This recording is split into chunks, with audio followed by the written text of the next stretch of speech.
بسم اللہ الرحمن الرحیم۔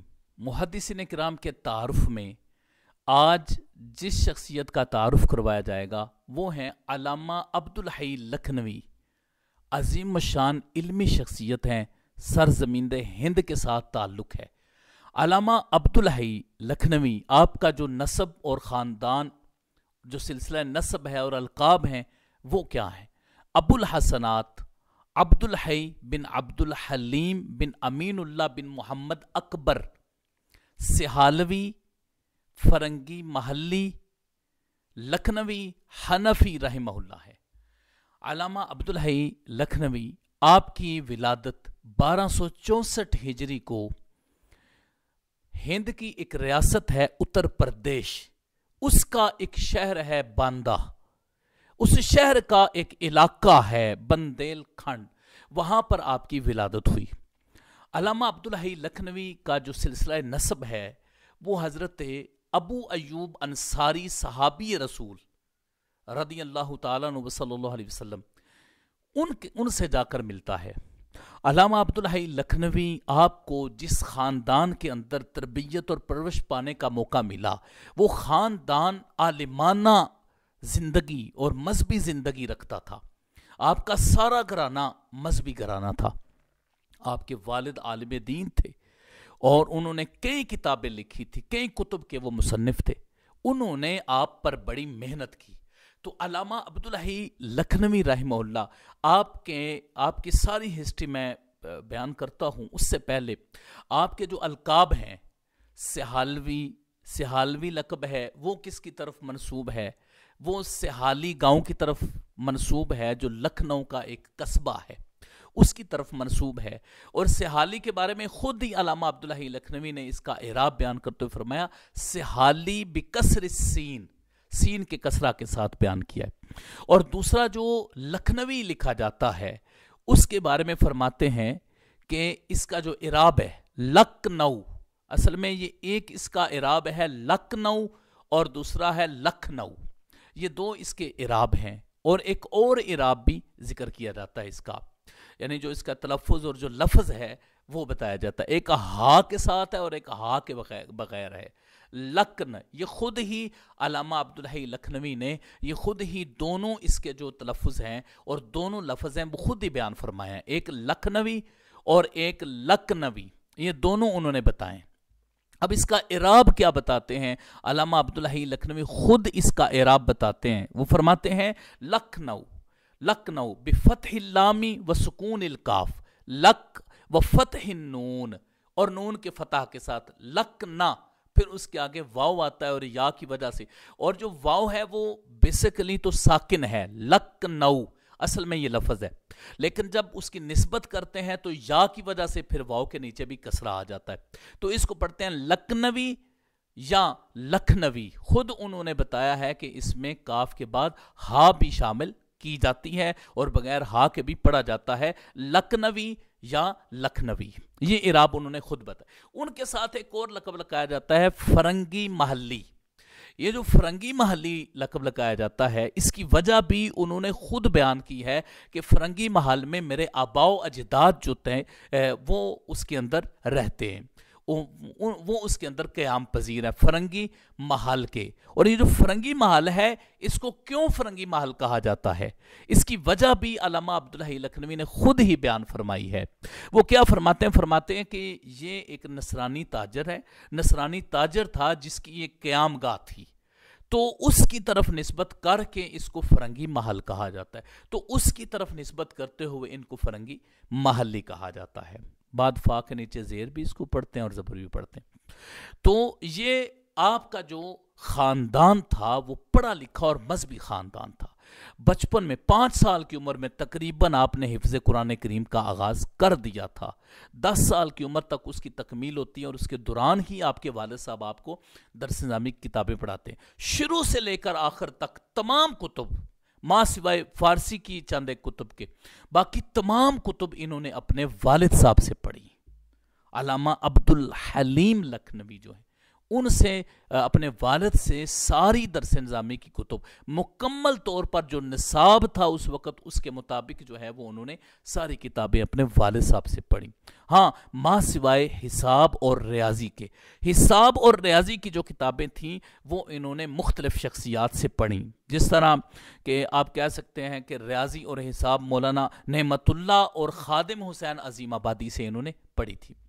تو باقی سارا نصاب انہوں نے اپنے والد صاحب سے پڑھا تھا۔ یہ بھی بڑی سعادت کی بات ہے، اس کا مطلب ہے کہ آپ کے والد جو تھے وہ بھی جید عالم دین تھے کہ آپ نے ان سے پڑھ کر علمی اعتبار سے اتنا مقام و مرتبہ حاصل کیا، اور پھر ہند کی سرزمین پر رہ کر عربی میں اس طریقے سے کتابیں لکھنا اور عربی میں اس طریقے سے مہارت ہونا، تو یہ یقیناً آپ کے اوپر بہت بڑی محنت ہوئی۔ اور آپ نے علامہ عبدالحی لکھنوی کے جو اساتذہ تھے وہ یقیناً بڑے قابل تھے، جس کی وجہ سے اللہ نے آپ کو یہ مقام و مرتبہ عطا کی۔ علامہ عبدالحی لکھنوی آپ نے جو اس فن کے اندر رہ کر مقام حاصل کیا، تدریس کے فرائض سر انجام دیتے رہے، پہلے علوم دینیہ حاصل کیے، پھر اس کے بعد پڑھاتے رہے، تدریس کے فرائض سر انجام دیتے رہے، تو آپ کو چونکہ 2 دفعہ آپ کو یہ سعادت حاصل ہوئی کہ آپ نے حج کیا، جب 2 دفعہ آپ کو یہ سعادت ہوئی کہ آپ نے حج کیا، تو وہاں پر جو آپ نے جو کچھ سیکھا اور شیوخ سے کچھ حاصل کیا اور جن سے آپ کو اجازات ملی، ان میں بڑی نامور اور اہم شخصیات ہیں جنہوں نے آپ کو باقاعدہ طور پر اجازت دی تھی۔ ان میں سید احمد بن زین دہلان مکی شافی رحمہ اللہ ہیں، ان سے آپ کو اجازت ملی۔ مفتی محمد بن عبداللہ مکی ہیں، ان سے اجازت ملی۔ شیخ عبدالغنی بن ابی سعید عمری سے مدینہ منورہ میں آپ کو اجازت ملی۔ تو یہ اجازات بھی آپ نے ان شیوخ سے حاصل کی۔ تو اس طرح آپ نے علم سیکھا اور علم سکھایا اور شخصیات سے اجازات حاصل کی۔ ساتھ ساتھ آپ بچپن سے ہی کتابوں کی تحریر کا سلسلہ شروع کر رکھا تھا، اور بہت جلد آپ کی کتابیں، اب دیکھیں نا، اللہ تعالیٰ نے آپ کو صرف 39 سال عمر عطا کی ہے، صرف 39 سال، اتنا ہی موقع آپ کو ملا ہے، اس کے بعد آپ کا وصال ہو گیا۔ تو اب یہ کب سے یہ سلسلہ شروع ہوا کہ آپ نے تقریباً کوئی 110 کے قریب کتابیں آپ نے لکھی، بعد نے 109، بعد نے 120 بھی کہا، بعد نے 100 سے زائد بھی کہا۔ تو اتنی کتابیں آپ نے تقریباً 110 کے قریب آپ نے جو کتابیں لکھی ہیں 39 سال کی عمر میں۔ عمومی طور پر اس عمر میں مصنفین شاید سٹارٹ کرتے ہیں اپنی تصانیف کو، تو وہ لکھ کر فارغ ہو چکے تھے اتنی کتابیں۔ تو اس کا مطلب ہے کہ انہوں نے بچپن سے ہی اس سلسلے کو شروع کر دیا تھا۔ آپ نے جو کتابیں لکھیں اور عظیم الشان کردار آپ نے ادا کیا، اس کی مثال نہیں، بہت کم اس کی مثال ہمارے سامنے آئی۔ آپ نے جو کتابیں لکھی اس میں آپ کی انتہائی اہم اور زبردست قسم کی کتاب ہے الرفع والتکمیل، الرفع والتکمیل فی الجرح والتعدیل۔ بڑی عام کتاب ہے، ملتی ہے یہ کتاب، اور بڑے ہی خوبصورت انداز میں انہوں نے جرح و تعدیل کے اصول و قواعد بیان کیے ہیں۔ انشاءاللہ اس کا بھی ہم اس کے بعد جو ہے وہ بیان آئے گا، اس کے تعارف پر بھی، الرفع والتکمیل پر۔ اس کا مطلب ہے کہ آپ نے انتہائی عظیم الشان کردار ادا کیا، جرح و تعدیل پر ایک کتاب لکھی۔ اس کے بعد آپ نے کتاب لکھی تحفۃ الاخیار فی احیاء سنت سید الابرار۔ احیاء سنت پر آپ نے انتہائی عظیم الشان کتاب لکھی۔ پھر اس کے بعد التعلیق الممجد علی موطا علی الامام محمد، اس پر آپ نے کتاب لکھی۔ الفوائد البہیہ فی تراجم الحنفیہ پر کتاب لکھی۔ حاشیہ علی الہدایہ، ظفر الامانی، الآثار المرفوعہ فی اخبار الموضوعہ پر کتاب لکھی، امام الکلام وغیرہ وغیرہ۔ تقریباً یہ 110 کے قریب آپ نے کتابیں تحریر کی۔ یقیناً بہت بڑا آپ کی خدمات ہیں، علم الصرف پر، علم نحو پر، منطق پر، فلسفہ پر، ریاضی پر آپ نے کتابیں لکھی، فقہ کے اندر آپ نے کتابیں لکھی، بڑی شاندار، اور احناف پر آپ نے باقاعدہ طور پر کتابیں۔ علامہ عبدالحی لکھنوی رحمہ اللہ، آپ نے عظیم الشان تحریری طور پر اپنا کردار ادا کیا۔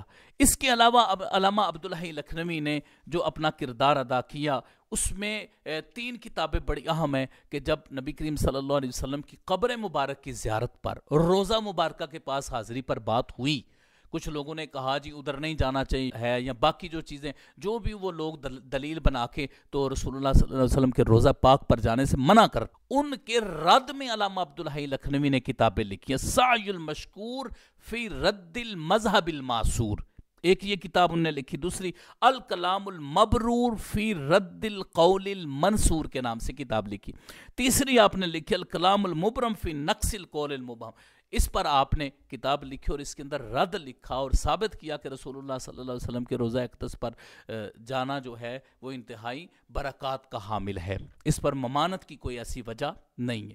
یہ ایک بڑا اچھا انہوں نے کام کیا۔ اس کے علاوہ علامہ عبدالحی لکھنوی کے اوپر باقاعدہ طور پر مختلف یونیورسٹیز میں عرب کی اور دیگر ممالک کی مختلف یونیورسٹیز میں باقاعدہ طور پر تھیسز لکھے گئے، مقالہ جات لکھے گئے، جس طرح الامام عبدالحی لکھنوی وجہودہ فی الحدیث و علومہ، یہ ایک مقالہ آپ کے اوپر لکھا۔ اس کے علاوہ آپ کے اوپر جو لکھا گیا وہ ہے اختیارات الامام عبدالحی لکھنوی الاصولیہ۔ تیسرا جو مقالہ لکھا گیا وہ لکھا گیا الامام عبدالحی لکھنوی امام المحدثین والفقہاء۔ تو اس طریقے سے آپ کے اوپر باقاعدہ طور پر مقالہ جات لکھے گئے۔ علامہ عبدالحی لکھنوی آپ کی یہ خدمات تھیں جو آپ نے سر انجام دی، خود بھی کتابیں لکھی، پھر آپ پر بھی کثیر تعداد میں دیگر لوگوں نے بھی آپ کے اوپر کافی زیادہ کتابیں لکھی ہیں۔ تو علامہ عبدالحی لکھنوی نے عظیم الشان خدمات سر انجام دے کر پھر آپ اس دار فانی سے کوچ کر گئے۔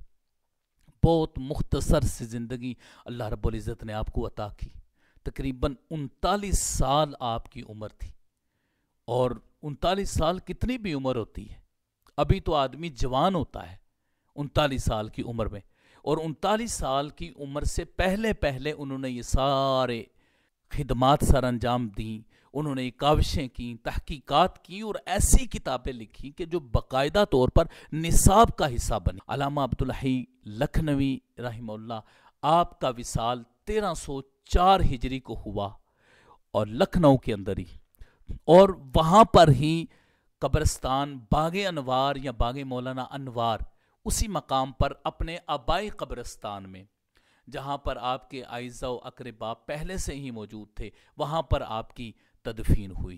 یوں آپ نے ایک وقت 39 سال اس دنیا میں گزارا اور اس کے اندر دین متین کی خدمات میں اہم کردار ادا کیا۔ اللہ کریم آپ کے مزید درجات کو بلند فرمائے اور ہمیں بھی دین متین اور حدیث پاک کی خدمت کی توفیقات نصیب فرمائے، آمین یا رب العالمین۔ وصلی اللہ علی حبیبہ سیدنا محمد وآلہ وصحبہ برحمتک۔